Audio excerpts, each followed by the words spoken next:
Oui, je pense que le consommateur doit réfléchir à son acte d'achat. Ça, c'est fondamental.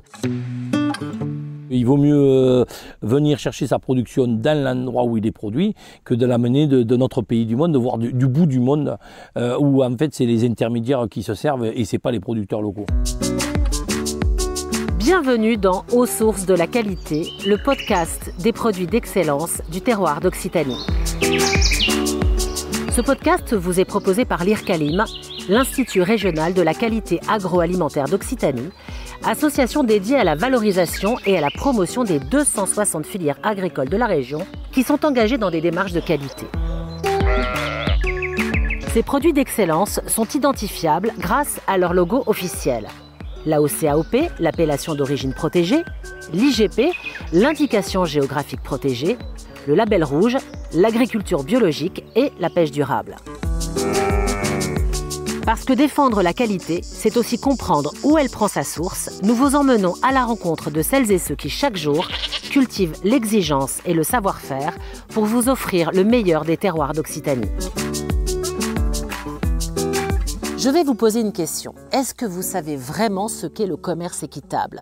Quand cette notion a été créée, elle faisait référence aux seuls pays en développement. Mais depuis 2014 et le vote de la loi sur l'économie sociale et solidaire, il concerne désormais les relations économiques que l'on entretient avec tous les producteurs, y compris en France. Et justement, consommer des produits d'Occitanie sous SIQO, c'est-à-dire sous signe d'identification de la qualité et de l'origine, c'est s'engager dans un commerce équitable parce que ces filières d'excellence garantissent une meilleure rémunération aux producteurs dans un cadre environnemental et social mieux préservé. Nous sommes aujourd'hui à Sumène, dans le Gard, à 60 km au nord-ouest de Nîmes, au cœur des Cévennes, sur une terre rugueuse et exigeante. Bonjour Philippe Boisson. Bonjour. Merci de nous accueillir dans votre ferme. C'est vraiment impressionnant et absolument magnifique de voir tout autour de nous ces cultures en terrasse. Vous êtes producteur AOP d'oignons doux des Cévennes. Alors évidemment, la première question que j'ai envie de vous poser, c'est « Mais qu'est-ce qu'il a donc de si particulier, votre oignon doux des Cévennes ?» Notre oignon, il ne fait pas pleurer. Et c'est vraiment sa particularité. C'est un oignon doux des Cévennes qui est juteux, qui est fondant. Il contient peu de composants soufrés, donc il garantit qu'il ne pique pas, ou il pique très peu. Et il est garanti aussi zéro résidu de pesticides parce qu'on le fait en coteau et on utilise le minimum du minimum pour essayer de vraiment être très proche du zéro résidu. Et sa particularité vraiment, c'est qu'il se cultive sur des parcelles en terrasse. Et c'est des parcelles qui sont accrochées à la montagne, les unes sur les autres, et vraiment des petites parcelles. C'est 2500 parcelles qui comprennent l'AOP. L'AOC a été obtenue en 2003, l'AOP en 2008. 2008. Et vous êtes à peu près combien de producteurs ? 70 producteurs. Pour 2600 tonnes, on vend à peu près 30% dans l'Occitanie. Alors justement, vous dites que vous vendez 30% de votre production en Occitanie. Comment vous avez réussi à tisser ce lien entre producteurs et consommateurs pour écouler au mieux votre production au niveau régional? Donc depuis 30 ans qu'existe la coopérative, on a agrandi le cercle de vente. Au début, c'était très régional parce que les gens connaissaient ce produit. Et puis à force, on a pénétré le marché et on est arrivé à gagner des clients, à gagner de la grande distribution. Parce que l'AOP a une très bonne image, c'est ça ? L'AOP a une très bonne image. On a vraiment une culture, on est le musée de l'agriculture. C'est-à-dire qu'on travaille tout à la main. Et c'est vrai que ce n'est pas du tout une agriculture comme on a l'habitude de connaître. Et nous, ça nous permet de vivre sur des petites parcelles à des endroits bien précis. Et ça permet de rester fixé au pays. Alors Philippe, est-ce que vous avez vraiment l'impression que les consommateurs ont cette notion que le commerce équitable, ça commence tout simplement à côté de chez soi? Est-ce qu'il ne faudrait pas faire encore plus de pédagogie ? Mais le circuit court, c'est un commerce équitable. Ça nous fait vivre, nous, les producteurs locaux, c'est la base, quoi. Et c'est sûr qu'il faudrait toujours en faire plus. Comme ça nous permet de vivre au pays. C'est très important, vivre en Occitanie. Les consommateurs, ils doivent apprendre à manger les produits qu'on produit pendant la saison. C'est des périodes bien précises et on peut les produire parce qu'on a des caractéristiques pour les produire. Et si le consommateur joue le jeu, on peut garder nos agriculteurs avec des produits d'exception. On peut payer nos produits régionaux sous signe de qualité au juste prix, c'est quand même la base, c'est que nous, si on fait un travail de qualité, il faut qu'on soit rémunéré de façon équitable. Et on doit continuer à produire des aliments d'exception. L'oignon doux des Cévennes est un produit d'exception et ça, c'est indispensable. Et puis vous pensez aussi à votre bilan carbone. Et bien, le bilan carbone, c'est qu'il vaut mieux venir chercher sa production dans l'endroit où il est produit que de l'amener de notre pays du monde, de voir du bout du monde où en fait c'est les intermédiaires qui se servent et ce n'est pas les producteurs locaux. Alors on l'a bien compris, il faut que tous les acteurs jouent le jeu et pas simplement les consommateurs. La grande distribution, selon vous, est-ce qu'elle est concernée par ce sujet de commerce équitable local? La grande distribution doit aussi vraiment jouer le jeu en essayant des rayons frais de produits régionaux et particulièrement de produits sous SIQO.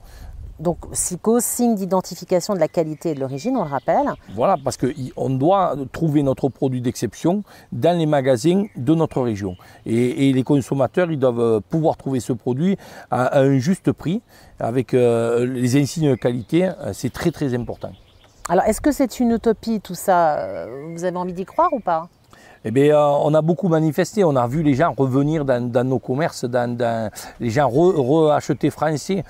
C'est très important d'encourager par l'achat la production française. La nourriture, c'est quelque chose d'indispensable. Il faut vraiment continuer à garder ce outil de production en France, avec tous les nombreux produits qu'on a.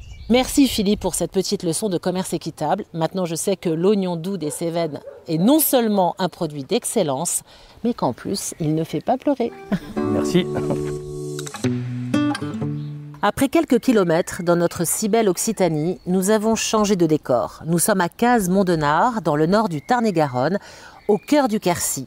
Un terroir nourricier avec une incroyable variété de cultures maraîchères et fruitières. Bonjour Michel Mollès. Bonjour.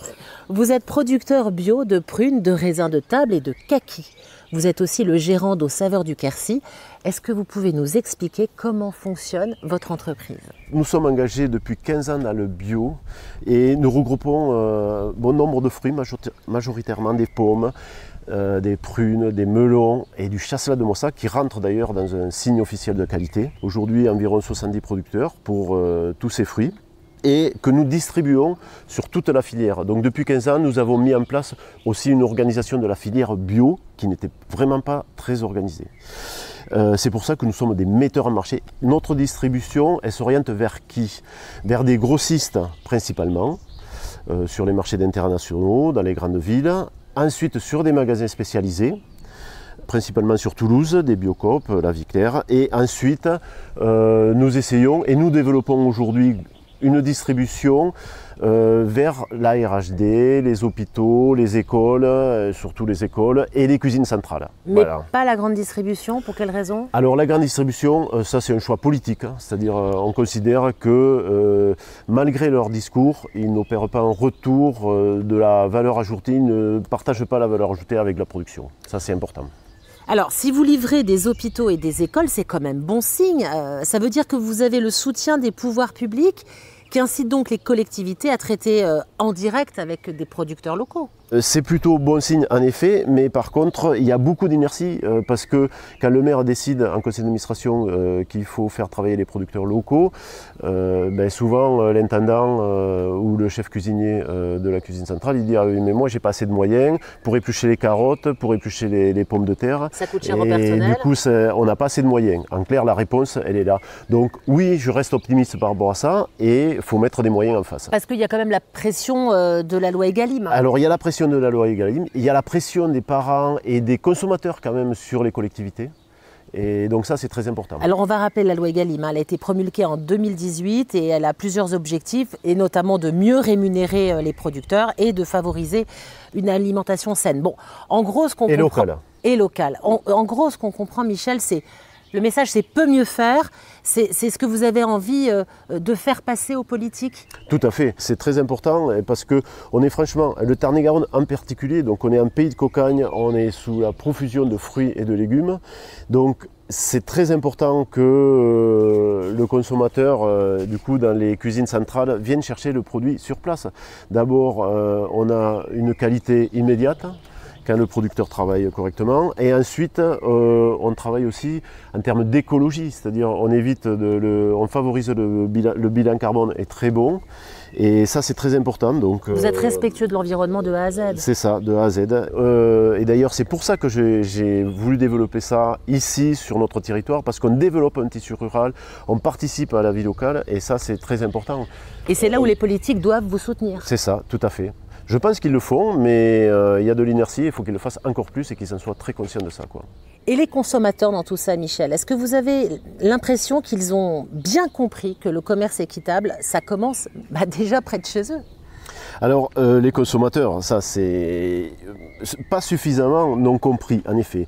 Il y a eu une véritable prise de conscience en 2020, au moment du Covid, où là, compte tenu des circonstances que tout le monde connaît, le consommateur s'est rapproché du producteur. Et là, les ventes ont explosé. Là, les ventes ont explosé sur les 6 premiers mois, toute la période de Covid 2020. Donc ça, c'est fondamental. Et ensuite, on est revenu quand même un petit peu à la réalité en 2021 et 2022, la guerre en Ukraine, l'inflation, des difficultés. Voilà, le nerf de la guerre, c'est quand même l'argent. Et le consommateur est très sensible à ça dans la majorité des cas.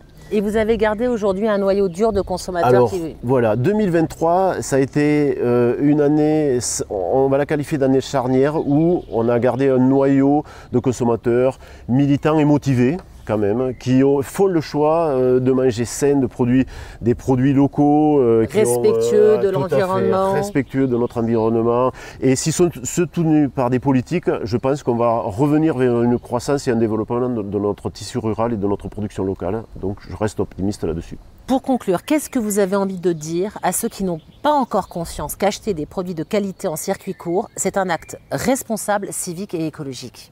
Écoutez, oui, je pense que le consommateur doit réfléchir à son acte d'achat. Ça, c'est fondamental. S'il veut avoir des produits de qualité, il doit acheter à des producteurs locaux, éviter de faire passer des produits d'Espagne ou du Maroc, comme aujourd'hui le melon du Maroc qui fait 1500 km. Non, écoutez, là, ce n'est pas responsable. Et ça, si vous voulez soutenir une production locale, il faut acheter local. Merci Michel. Merci. Vous avez parfaitement fait passer le message pour que nos agriculteurs d'Occitanie engagés dans des démarches de qualité soient rémunérés à leur juste valeur et puissent continuer à pérenniser notre agriculture régionale. Eh bien, ça vaut le coup de réfléchir à 2 fois avant d'aller faire ses courses. Merci d'avoir écouté Aux sources de la qualité, le podcast des produits d'excellence du terroir d'Occitanie. Une initiative de l'IRCALIM, l'Institut régional de la qualité agroalimentaire d'Occitanie, avec le soutien de la région Occitanie-Pyrénées-Méditerranée et la marque régionale Sud de France. À très vite pour un nouvel épisode.